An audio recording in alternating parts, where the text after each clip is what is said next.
Hello everyone, welcome back to my YouTube channel. आज इस video में केमिस्ट्री के एक इम्पॉर्टेंट टॉपिक रिजोनेंस को डिस्कस करेंगे, जो कि केमिस्ट्री की बैकबोन होती है।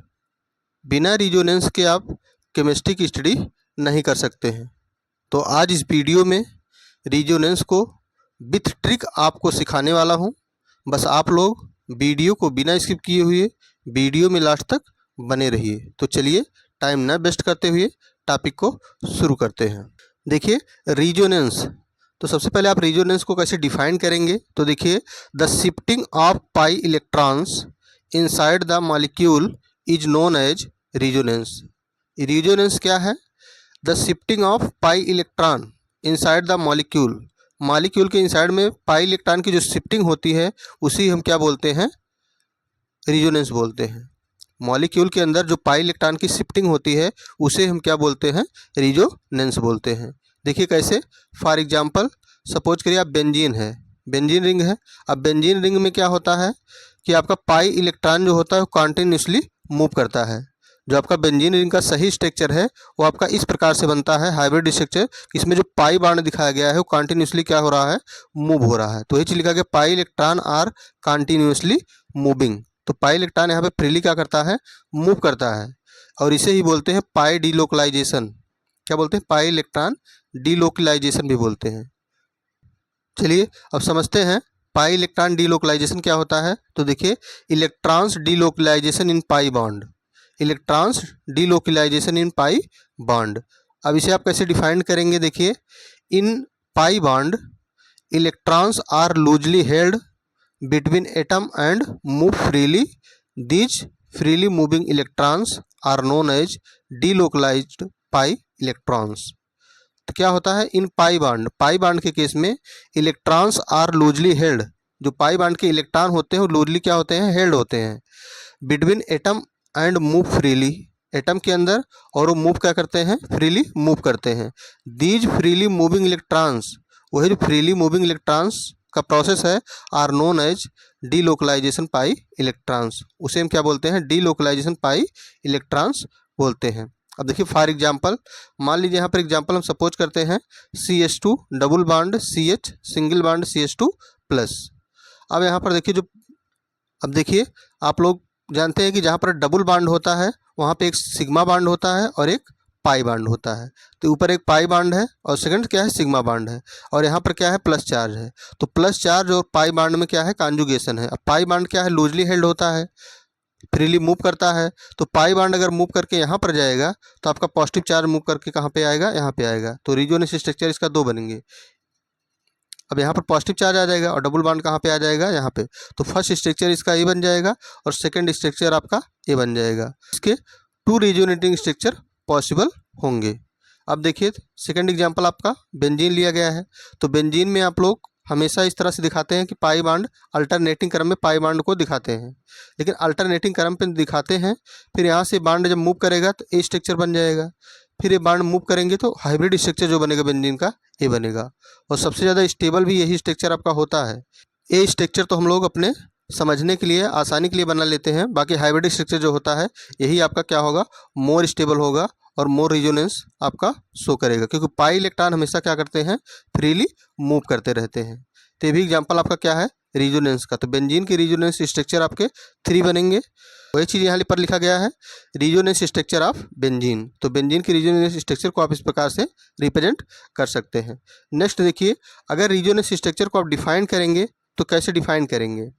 The different structures formed due to resonance are called resonance structure. मतलब जो रिजोनेंस के थ्रू डिफरेंट स्ट्रक्चर आपके बनते हैं उसी को आप क्या बोलते हैं? रिजोनेंस स्ट्रक्चर बोलते हैं। जैसे बेंजीन रिंग में आपके 3 स्ट्रक्चर बन गए, तो रिजोनेंस के थ्रू जो डिफरेंट प्रकार के स्ट्रक्चर बनते हैं उसी को हम क्या बोलते हैं? Resonance structure. तो देखिए यहाँ पर the different structures form due to resonance, resonance के थ्रू जो डिफरेंट स्ट्रक्चर फार्म होता है आर कॉल्ड रिजोनेंस स्ट्रक्चर, उसी को आप बोलते हैं रिजोनेंस स्ट्रक्चर। उम्मीद है दोस्तों वीडियो आपको अच्छी लग रही होगी, टॉपिक समझ में आ रहा होगा। अगर टॉपिक समझ में आ रहा है तो वीडियो को लाइक करें, सेशन को ज़्यादा से ज़्यादा अपने दोस्तों तक शेयर करें। चलिए नेक्स्ट कंडीशन देखते हैं हम लोग रिजोनेंस की। देखिए इंपॉर्टेंट है possibility of resonance structure. Resonance structure कब कब पॉसिबल होगा, कौन से ऐसे मॉलिक्यूल होंगे जिसमें रिजोनेंस स्ट्रक्चर क्या होगा, पॉसिबल होगा, उसके लिए कंडीशन क्या होगी। तो देखिए फर्स्ट कंडीशन है pi sigma plus lone pair of electron. अगर उस मॉलिक्यूल के अंदर पाई सिग्मा बॉन्ड है प्लस क्या है लोन पेयर इलेक्ट्रॉन है, तो उसमें क्या होगा, रिजोनेंस पॉसिबल होगा। जैसे आपका देखिए एग्जांपल्स है CH2 double bond CH single bond CH2, यहाँ पर क्या है लोन पेयर है। अब यहाँ पर क्या है लोन पेयर प्रेजेंट है और यहाँ पर क्या है पाई बॉन्ड है, ये आपका सिग्मा बॉन्ड है। तो यहाँ पाई बॉन्ड और लोन पेयर में क्या होगा, कॉन्जुगेशन होगा, तो यहाँ पर रिजोनेंस क्या होगा, पॉसिबल होगा। तो फर्स्ट कंडीशन है अगर आपके मॉलिक्यूल में पाई सिग्मा बॉन्ड है, लोन पेयर प्रेजेंट है, तो उसमें क्या होगा, रिजोनेंस आपका पॉसिबल होगा। सेकेंड कंडीशन आपका है अगर आपके पास पाई सिग्मा बॉन्ड है प्लस फ्री रेडिकल्स है प्रेजेंट है उस मॉलिक्यूल के अंदर, तो भी वहाँ पर क्या होगा, रिजोनेंस पॉसिबल होगा। देखिए for example CH2 single bond CH double bond CH2, तो यहाँ पर देखिए पाई बॉन्ड है सिग्मा बॉन्ड है, ये आपका ऑड इलेक्ट्रॉन मतलब फ्री रेडिकल है। तो फ्री रेडिकल और पाई इलेक्ट्रॉन के बीच में भी क्या होगा, रिजोनेंस यहाँ पर पॉसिबल होगा। तो इस दोनों कंडीशन में आपका रिजोनेंस पॉसिबल होगा। अगर आपका फ्री इलेक्ट्रॉन रेडिकल है, पाई सिग्मा बॉन्ड है, या फिर पाई सिग्मा बॉन्ड है और लोन पेयर इलेक्ट्रॉन है, तो दोनों केस में आपका क्या होगा, रिजोनेंस पॉसिबल होगा। थर्ड केस देखिए पाई सिग्मा बॉन्ड हो प्लस वैकेंट ऑर्बिटल हो, तो भी आपका रिजोनेंस क्या होगा, पॉसिबल होगा। फॉर एग्जांपल देखिए CH2 plus single bond CH double bond CH2। अब यहाँ पर देखिए पाई बॉन्ड है सिग्मा बॉन्ड है प्लस मतलब क्या है, वैकेंट ऑर्बिटल आपके पास है, क्या है, वैकेंट ऑर्बिटल है। तो वैकेंट ऑर्बिटल के साथ अगर पाई सिग्मा बॉन्ड है तब भी आपका रिजोनेंस क्या होगा, पॉसिबल होगा। तो तीन केस हैं, अगर आपके मॉलिक्यूल में पाई सिग्मा बॉन्ड के साथ लोन पेयर, फ्री रेडिकल और वैकेंट ऑर्बिटल आपके प्रेजेंट हैं, तो आपके उस मॉलिक्यूल में क्या होगा, रिजोनेंस पॉसिबल होगा। ये चीज़ आपको याद रखना है, बहुत ही इंपॉर्टेंट है। नेक्स्ट देखिए रिजोनेंस स्ट्रक्चर। चलिए अब कुछ रिजोनेंस स्ट्रक्चर को हम लोग डिस्कस कर लेते हैं। देखिए फर्स्ट आपका लिया गया example CH2 double bond CH single bond CH2 plus. अब यहाँ पर देखिए पाई बॉन्ड है और प्लस चार्ज है, तो क्या होगा, रिजोनेंस पॉसिबल है। रिजोनेंस क्या है, पॉसिबल है, क्योंकि पाई बॉन्ड आपका क्या होता है, लूजली हेल्ड होता है और फ्रीली मूव कर सकता है। तो पाई बॉन्ड यहाँ मूव करेगा तो पॉजिटिव चार्ज कहाँ मूव कर जाएगा, यहाँ पर। तो वही देखिए फर्स्ट रिजोनेटिंग स्ट्रक्चर आपका ये बन जाएगा CH2 plus CH double bond CH2। अब देखिए अब यहाँ से क्या होगा, अगर ये पाई बॉन्ड पार्शियली दोनों पर मूव कर रहा है, तो यहाँ पर देखिए पार्शियली दोनों पे दिखाया गया पाई बॉन्ड पार्शियली, तो पार्शियली पॉजिटिव चार्ज दोनों पर होगा। ये आपका एक हाइब्रिड स्ट्रक्चर होगा, क्या होगा, हाइब्रिड स्ट्रक्चर होगा। और यही आपका क्या होता है, मोर स्टेबल होता है, और रिजोनेंस स्ट्रक्चर आपका यही होता है। सेकंड देखिए अगर सेकंड आपने एज्यूम किया है CH2 double bond CH single bond CH2, और यहाँ पर क्या है, लोन पेयर या फिर माइनस चार्ज है। अब माइनस चार्ज अगर यहाँ पर मूव करेगा तो आपका जो पाई बॉन्ड है उसके इलेक्ट्रॉन कहाँ मूव कर जाएंगे, इस कार्बन पर मूव कर जाएंगे। तो यहाँ पर क्या होगा, माइनस चार्ज यहाँ पे आ जाएगा CH2 single bond CH double bond CH2। अब देखिए ये आपका मूव कर रहा है पाई बॉन्ड, तो यहाँ पर क्या होगा, अब पार्शियली पाई बॉन्ड दोनों पर दिखा दिया गया है और माइनस चार्ज भी दोनों पर आ जाएगा पार्शियली रूप से। तो ये आपका हाइब्रिड स्ट्रक्चर बनेगा, हाइब्रिड रिजोनेटिंग स्ट्रक्चर बन जाएगा आपका। अब देखिए यहाँ पर इंपॉर्टेंट क्या है, the resonance hybrid is more stable then any of the contributing structure.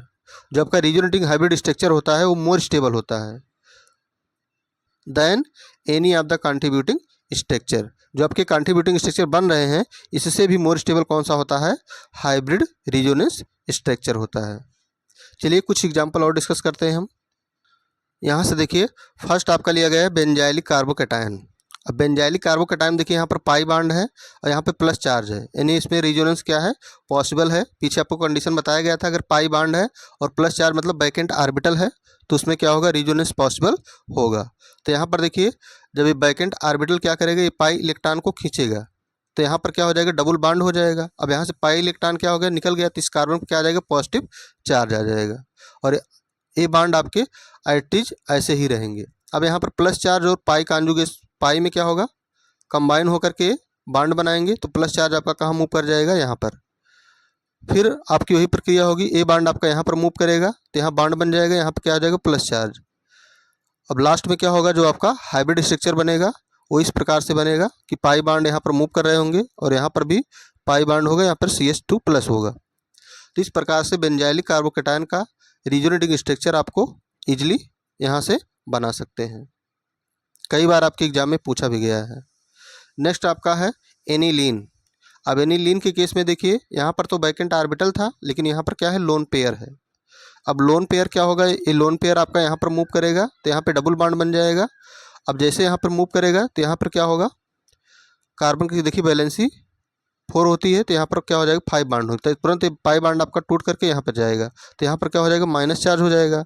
अब यहाँ पर NH2 आपका प्लस हो गया, क्योंकि यहाँ से इलेक्ट्रॉन मूव कर गए इसके लोन पेयर, तो इस पर प्लस चार्ज आ गया, यहाँ पे माइनस हो गया।